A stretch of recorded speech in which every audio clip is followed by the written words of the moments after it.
Ya,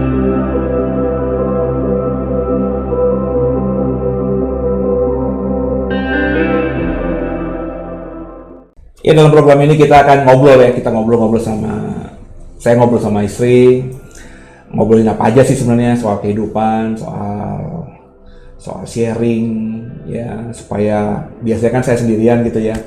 Nah, kepengen ada orang yang kedua, siapa tahu apa namanya bicaranya lagi lebih tajam gitu ya. Dan kita lagi ngobrolin soal suami istri. Jadi dalam firman Tuhan kan kalau lu liatin gue, dalam firman Tuhan kan suami harus mengasihi istri harus tunduk sama suami gitu kan. Nah, tapi kan faktanya kan banyak orang dalam kehidupan dalam kehidupan kekristenan, dalam kehidupan ya kita lihat di banyak baik hamba Tuhan maupun juga jemaat biasa itu yang rumah tangganya ya berantakan, ya rumah tangganya ribut gitu ya. Nah, pertanyaannya gue sama lu tuh sebenarnya dalam perspektif perempuan itu rumah tangga yang Alkitabiah, yang Kristen tuh yang kayak gimana sih? Lo ada bayangan nggak?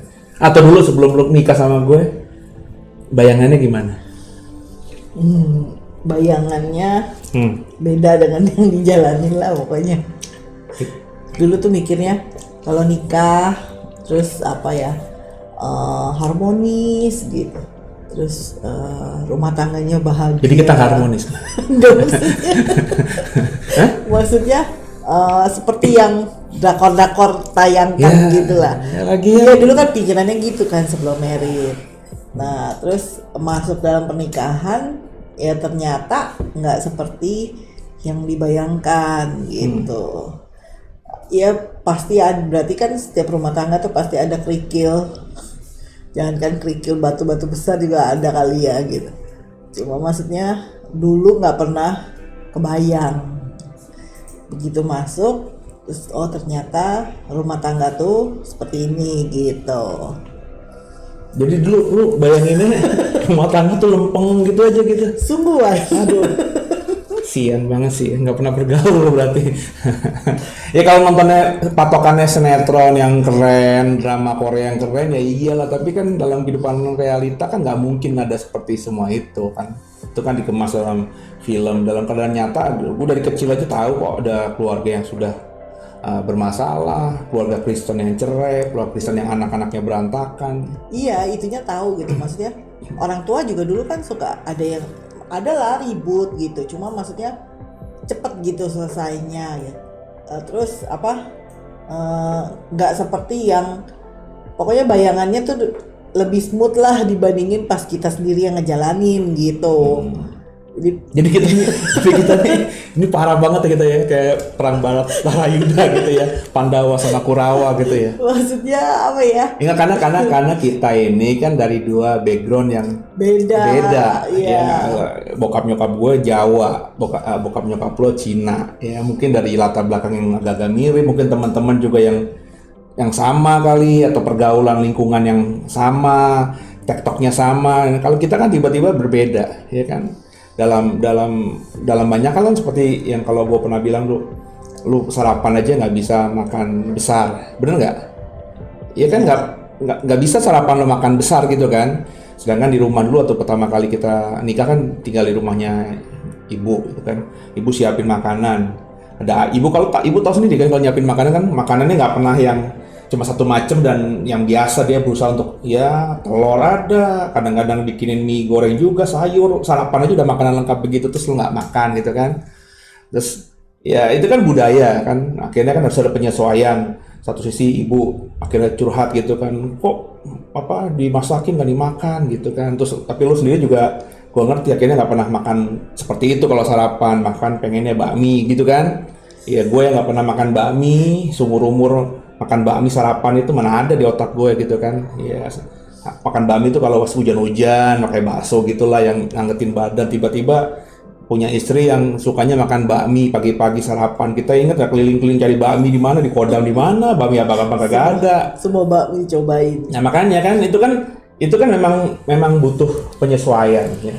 Terus juga gue ganteng gitu, oh enggak ya? Atau apa? Pokoknya kan ya latar belakang pendidikan kita beda gitu kan ya, terus juga budaya beda, jadi otomatis lah ya. Sampai sekarang kita berapa rumah tangga? 15 tahun mau 16 tahun ya. Apa namanya, ada aja ya apa penyesuaian sampai sekarang. Meskipun berusaha untuk bisa mengerti, tetap aja apa namanya nggak bisa ngerti juga gitu kan ya. Setiap jadi, hari seperti apa ya, yang dibilang misteri itu ya benar juga gitu. Ada aja gitu ya, oh ternyata dia begini gitu. Tiap hari ada aja yang hal baru yang aku tahu gitu. Ya, sekarang gue suka burung, lu jadi tahu gitu ya, gue suka binatang gitu ya. Ya jadi apa namanya, ya itu kan apa namanya, rumah tangga tuh seperti itu. Jadi jangan dipikirin rumah tangga itu masuk dalam rumah tangga Kristen yang suami dan istrinya sudah punya pendidikan Kristen yang bagus terus menjadi keluarga yang smooth begitu ya. Kita mungkin bisa bilang itu tapi keluarga itu kok smooth gitu ya. Ya kan peribahasa berkata gini apa, rumput tetangga selalu lebih hijau daripada rumput rumah kita. Jadi ya kita nggak bisa lihat lah. Mungkin orang lain juga lihat rumah tangga kami aman-aman aja karena apa namanya, apa tidak mungkin juga kalau kami lagi ribut ditunjukkan ke orang gitu ya. Tapi ya faktanya dalam kehidupan rumah tangga kami, saya sudah pendeta, istri saya sudah pendeta juga adalah beda pendapat ya. Udah diomongin begini nggak dikerjain, akhirnya marah, kesel, diekspresikan. Kalau bagi saya malah itu yang penting ya. Jadi jangan disimpan dalam hati kalau gue sih. Makanya gue kalau orang bilang kok lu bawel banget sih, iya mah kalau gue tuh begitu tipenya. Jadi daripada disimpan diempet gitu ya terus. Nah hal itu aja udah bikin beda gitu. Maksudnya aku lebih banyak kan kalau misalnya ada perbedaan gitu, oh udah tahu nih gini, ya udah diem dulu gitu. Nah, itu aja udah beda ya. Dulu gue diam. Dulu sebelum nikah sama kamu, aku tuh orangnya diam. Nggak, maksudnya pendem gitu lah. Apalagi waktu dulu masih di rumah kan, bapak orangnya diem, ibu orangnya apa namanya rame gitu ya. Tapi gue juga gue nggak terlalu dekat sama ibu dibandingkan ke bapak gitu ya. Terus adik gue si Dodo kan juga orangnya apa namanya ya nggak bisa gitu ngobrol begini tuh nggak bisa. Kita dibentuk dalam keluarga yang dalam berkomunikasi itu bagi saya kurang terbuka begitu ya. Meskipun bapak almarhum dan ibu itu orang yang cukup bisa terima pandangan, tapi ngobrol begini tuh ada masalah didiskusikan tuh bukan tipikal rumah tangga yang dibangun oleh orang tua saya. Jadi saya terbentuk jadi orang yang agak diem, mendem ya. Terus lama-lama kalau mendem, gue udah diem, punya istri nggak ngerti juga gitu ya.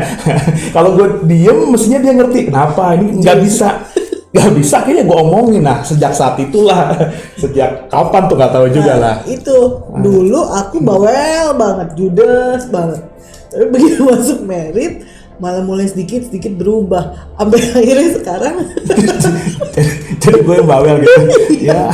Jadi kalau ada lebih baik ya udah diem. Kalau bersuara bakalan jadi ribut gitu. Jadi bagus. jadi emang lebih ubah. Cuma kalau gue sih nggak bisa gitu, gue nggak bisa diem karena pengalaman gue kalau gue diem gue nggak bisa fokus ke semuanya, ngempet sesuatu ya, mendam sesuatu itu akhirnya nggak bisa jalan semuanya. Saya akhirnya sejak menikah sih jujur aja perubahan karakter, perubahan sikap itu yang tadinya diem, dipendem sendiri, dirasain sendiri, udahlah orang lain nggak perlu tahu. Sekarang saya nggak bisa begitu, jadi dalam hal rumah tangga ya, dalam hal hubungan saya sama Silvi gitu, sama istri. Tapi kalau dengan yang lain, dengan di luar orang yang terdekat saya masih bisa gitu. Tapi kalau istri, karena saya pikir kalau saya diem dia nggak ngerti juga, nanti justru jadi masalah. Dia tidak bisa menyesuaikan dengan saya yang saya mau, sedangkan saya tidak bisa mengekspresikan, sehingga dia semakin lama semakin nggak tahu. Jadi akhirnya sejak saat saya lupa lah itu, gue lupa kapan momennya itu. Tapi ya sejak itu gue langsung ya udah, gue nggak suka gini, gue ngomong. Kalau gue suka, gue ngomong. Gue pengen gue ngomong apa gitu. Abis itu selesai gitu loh. Nah problemnya dalam kehidupan rumah tangga saya pikir udah selesai. Ya Silvi udah tahu. Ternyata kalau dari dia saya, kok Silvi masih ini juga gitu loh. Ngulangin lagi yang salahnya ya. Jadi intinya ribut-ribut kecil ya, omongan-omongan yang apa namanya yang kadang-kadang agak pedes sedikit itu memang saya mau jujur aja sih rumah tangga kami emang seperti itu. Tapi bukan berarti saya tidak mencintai dia. Nah lu cinta gua nggak setelah dimarah-marahin gitu? Enggak, aku mau Ntar nanya. jauh dulu. Iya, iya. Oke. Maksudnya pengen nanya, kalau misalnya pernah dengar kan orang-orang ngomong masuk dalam rumah tangga itu karena ada kecocokan. Nah kalau kayak gitu tuh gimana? Bisa jadi ya? Gak mungkin lah dua orang tuh bisa cocok. Paling gak tuh ya kalau dulu kenapa gue nikahin lo? Ada kesamaan visi aja. Dalam artian kan dulu kan ingat gak gue pernah ya waktu pas ikutin khotbah di awal kan saya tuh bukan gue cari istri bukan cuma sekedar cari istri yang fisik dan atau yang apalah tapi istri yang bisa mendukung pelayanan itu kan istri yang gue bisa khotbah gue bisa ya nyanyi dikit lah meskipun nggak bagus suaranya tapi saya dulu kepengennya tuh pelayanan tuh nggak pikir di Jakarta nggak mikir juga di BSD saudara ya di otak saya tuh saya pasti harus keluar kalau nggak ke Kalimantan ke Papua saya sudah prepare semuanya saya udah ngomong itu sama Sylvie juga nanti gue nggak berharap lah dulu kami di gereja besar gitu ya gue nggak berharap lah kalau memang Tuhan izinkan puji Tuhan tapi gue nggak mau tuh gimana maksakan diri gitu saya lebih tipe orang yang menciptakan pelayanan sendiri gitu ya udah untuk kalau ke Kalimantan Papua supaya bisa langsung sampai di sana langsung bisa mulai dengan 2-3 orang ya harus ada orang yang bisa main musik kan. Nah, makanya saya di otak saya tuh ya nyari perempuan, nyari istri yang seiman, ngerti dan juga bisa mendukung pelayanan. Nah, itulah yang akhirnya gue ke lu gitu loh. Dan kalau mau jujur kan sebelum sama lu kan gue juga deket sama perempuan yang bisa main musik kan. Itu tujuannya juga itu saudara. Jadi yang lain-lainnya itu nanti mengikuti bagi saya. Witing Tresno Jalaran Soko Kulino ya cinta akan berjalan dengan seiringnya. Ya jadi jujur aja memang seperti itu yang saya lakukan. Jadi saya nggak cocok sama bukan sudah cocok sama Silvi dalam segala hal, enggak lah ya. Apalagi kita nggak pakai masa pacaran kan. Iya. Ya, kita tiba-tiba aja nggak tahu tuh dari angin topan badai mana tiba-tiba kita berdua langsung klik gitu langsung mikir langsung udah kita nikah aja ya. Terus kaget kan tuh cepet ya. Iya sampai inget banget ditanya kenapa kamu udah udah hamil duluan. Pada nyentuh aja kagak gitu kan. Enggak tante gitu sampai pada nanyain kan gitu. Iya jadi karena kesamaan visi itu ya akhirnya udahlah ya tapi udah berdoa ya kalau doa sih tentu ya saya sejahtera dia sejahtera terus nah dalam perjalanan itu kan akhirnya karena nggak pernah pacaran ya akhirnya butuh penyesuaian satu dengan lainnya nah sampai 15 tahun ini kalau bagi rumah tangga kami ya masih butuh penyesuaian terus menerus gitu ya anak udah gede masih butuh penyesuaian dan memang seperti itulah bagi saya rumah tangga yang yang harus kita lewati jadi kalau di sini ada yang lagi bermasalah dengan istrinya dengan suaminya ada problem ada komunikasi yang nggak lancar dengerin itu biasa tapi harus diselesaikan ya kayak kami gini ya ribut ada kesel ada mungkin tidur awal berpungung-pungungan tapi besok pagi ya clear lah gitu ya nggak sampai lama-lama lah karena masalah seperti itu kalau dibiarkan terus-menerus juga nggak akan baik gitu ya saya cerai sama Silvi andai kata cerai sekalipun apakah saya dapat jaminan juga bisa ketemu perempuan yang bisa cocok sama saya kan nggak juga Silvi juga demikian kesel sama saya ya akhirnya cerai sekalipun seperti banyak orang dunia kalau kesel langsung cerai aja nggak cocok cerai gitu ya apakah besok akan menemukan pasangan yang bisa ideal enggak gitu loh jadi kita butuh penyesuaian dan bagi gue sih seneng gitu loh ribut itu bukan ribut karena dibuat-buat tapi itu bumbu kalau bagi gue ya jadi kalau coba lu bayangin kalau smooth aja harmonis aja enak kali. Kalau gue sih nggak enak ya, ada ribut-ribut dikit, ya kesel-kesel dikit, tapi akhirnya kita lucu kalau kita habis ribut gitu ya, ya nunggu-nungguan gitu ya. Kadang-kadang saya goda dulu, kalau saya kuat dia akhirnya goda dulu gitu. Jadi itu yang momen-momen seperti itu yang lucu gitu ya, yang akhirnya membuat kami ya udahlah gitu ya.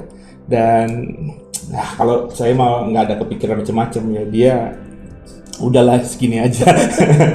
Cuma ya memang tadi ya harus terus diusahakan.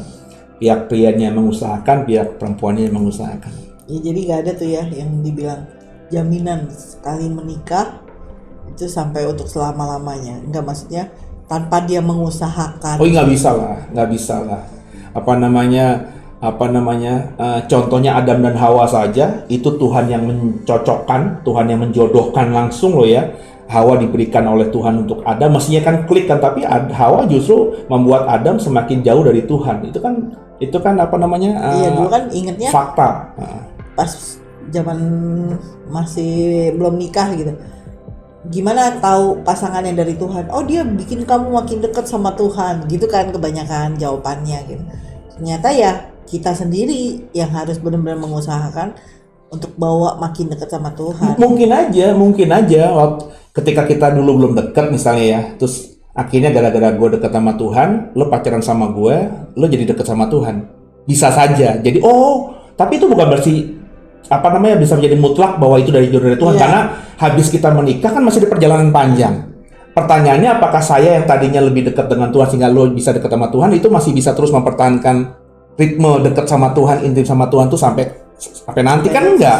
Ada problematika, maka kita harus berusaha masing-masing. Nah, bisa jadi dulu lo dekat sama Tuhan karena gue yang bawa, karena sayang sama gue. Tapi bisa jadi di kemudian hari kebalikannya lo yang lebih dekat sama Tuhan, gue yang jauh, dan akhirnya gue yang dibawa untuk lebih dekat. Jadi itu nggak menjadi jaminan ya. Mungkin di awalnya seperti itu, tapi bukan berarti ketika kita bilang oh ya dia soalnya bawa saya dekat sama Tuhan, itu akan seterusnya seperti itu ya. Dalam perjalanan hidup kan masuk bahtera rumah tangga ya. Kalau dalam khotbah pernikahan, bahtera itu kan perahu besar ya, adanya di samudra luas ya.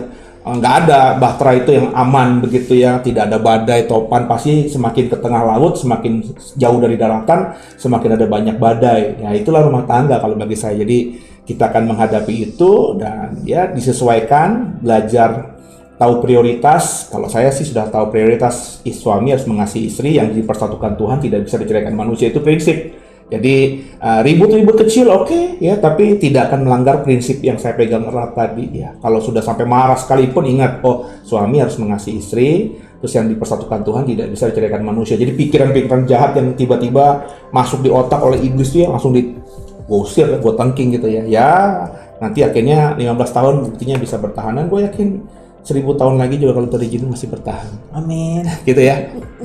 Ada lagi sebelum kita tutup? Enggak sih. Ya gitu aja ya. Jadi dalam masalah rumah tangga ya biasalah ya. Cuma jangan menyerah ya. Yang baru andalkan Tuhan aja. Andalkan Tuhan ya. Punya prinsip kebenaran tadi. Hidup dengan prinsip kebenaran. Kalau prinsip kebenaran ini kita pegang, badai kayak apapun kita boleh bisa goyah. Kita mungkin bisa akan diterpa badai, pasti akan limbung gitu ya. Tapi kita akan kembali pada basic, pada dasarnya, pada pijakan awal kita. Karena kita tahu itulah kebenaran yang sejati. Maka hiduplah dalam Tuhan, jaga rumah tanggamu, dan bangunlah keluargamu menjadi keluarga yang sakinah mawadah warohmah, keluarga yang penuh dengan sakinah glory, ya, kemuliaan Tuhan. Haleluya. Saya Pase dan Silvi pamit.